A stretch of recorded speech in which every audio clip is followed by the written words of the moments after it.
지금 이 시기 주의와 관심을 기울여야 할 교통 이슈를 짚어드립니다. 한 주간의 교통 이슈.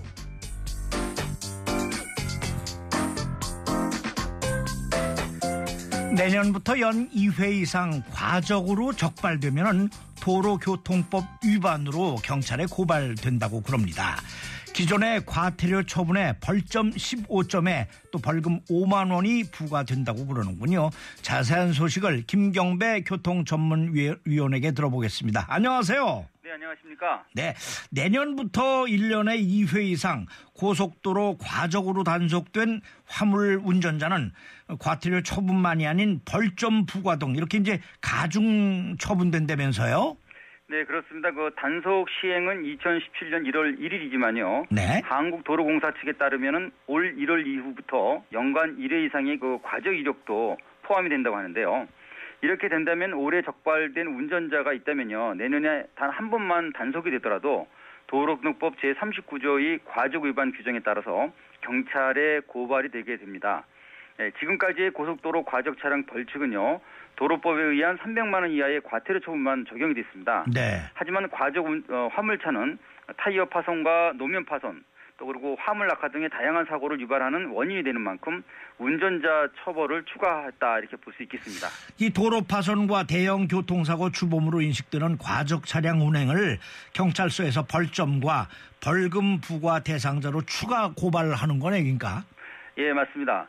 그 과적 차량 운전자 적발 보고서를 경찰 관서에 넘기면은 벌점 15점에 벌금 5만 원을 또다시 부과받는 그런 격이 되는데요. 네. 또 다른 이유로는 그 고속도로 포장 파손과 구조물 피해에 따른 보수 비용이 문제라고 볼 수 있겠습니다. 해마다 531억 원 상당의 그 비용이 소요되는 동시에 또 사고 원인을 제공하는데도 과적하는 행위는 어쩌다 단 한 번이 아닌 상습적이라는 이런 폐습 문제가 있기 때문에 이를 차단하겠다 이런 의지도 크다고 볼 수 있겠습니다. 왜냐하면 그 과적으로 적발된 31.3%의 차량들이요 연 2회 이상의 상습적인 위반 행위로 하다가 이렇게 적발되는 상황이라고 합니다. 그렇죠. 차량 수는 많지 않지만 장거리 운행에 이 네. 과적까지 겹치면서 도로 파손을 비롯한 교통사고 피해가 크다고 하는데 이 초점이 맞춰진 거다 이렇게 볼 수 있겠어요. 네. 화물차 고속도로 통행은 전체 통행량 기준에서 7.3%에 불과합니다. 하지만 교통사고 사망자 수 면에서는 전체 사망자의 58.7%를 차지하고 있는 것이 오늘의 현실입니다.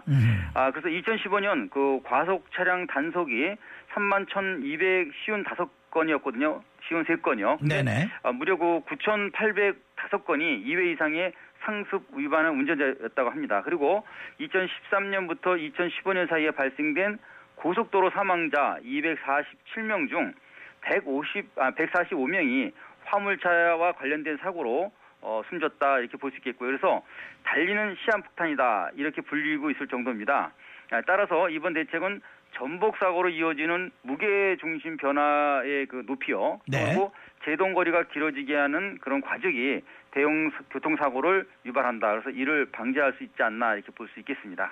그럼요. 이게 과적하고 운행하다가 급브레이크를 밟는다든가 아니면 물건이 떨어지게 되면 이건 엄청난 사고죠. 네, 맞습니다. 예, 화물 자동차 운송 사업자가 변경 허가를 받지 않아서 받아 1차 행정처분 이후에도 그 가중처벌된다는 법제처 판단은 이건 어떤 거예요?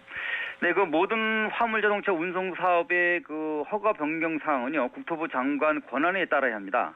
만약 그 변경 허가를 받지 않으면 허가 취소나 또 6개월 이내에 사업 정지 명령 그리고 감사 조치를 명할 수 있기 때문인데요. 하지만 그 변경된 허가를 받지 않고 허가 사항을 그러니까 계속 위반하는 그런 상황이라면 이 경우 1차의 그 행정처분은 60일간의 운행 정지에 들어가고요. 또 2차는 감사 조치하는 행정 규정이 시행령으로 이렇게 하도록 공포가 되어 있습니다. 네. 그리고 그 제3차라고 한다면은 허가를 취소한다 이렇게 볼 수 있겠는데요. 그런데 이제 국토교통부의 이런 벌칙 규정이 적용하는데 좀 잘못이 있다 이런 항의가 계속되자 법제처가 이에 대한 판단에 개입을 하게 됐습니다. 그러니까. 그런데 이제 예. 근데 이제 판정에서 국토부 교통부에 그 손을 들어준 셈이 되고 말았습니다. 아, 그러니까 1차 행정처분 후에 동일 위반 행위에 대해서 예. 별개 위반 행위로 판단한 국토부 가중처벌 논리가 부당하다. 뭐 이런 얘기네요. 그렇게 얘기를 한 거지만 이제 법제처는 아니다고 손을 들어줬는데요. 네. 여기에는 이제 불법 증차도 포함이 됩니다. 그래서 1차 행정처분일로부터 1년 이내에 다시 같은 위반 행위로 적발되더라도 2차 행정처분하는 것은 국토부가 너무한다. 이건 논리가 맞지 않는다. 이렇게 이제 사업자들이 이제 거기에 대한 이제 반론을 제기했는데요. 하지만 법제처는 1차 행정처분을 받은 화물자동차 운송사업자의 계속 사업을 가중처분으로 볼 수 있다. 타당하다. 이렇게 이제 결과를 내려준 것이죠. 대포차 근절을 위한 종합대책을 발표한 경찰이 올해 적발한 대포차와 이걸 운전한 도로 무법자가 최고로 많다면서요. 그렇습니다. 그 경찰청에 따르면 1월부터 11월까지 2016년 대포차 근절 종합대책 관련을 해서요. 이런 불법 행위자의 단속을 폈습니다.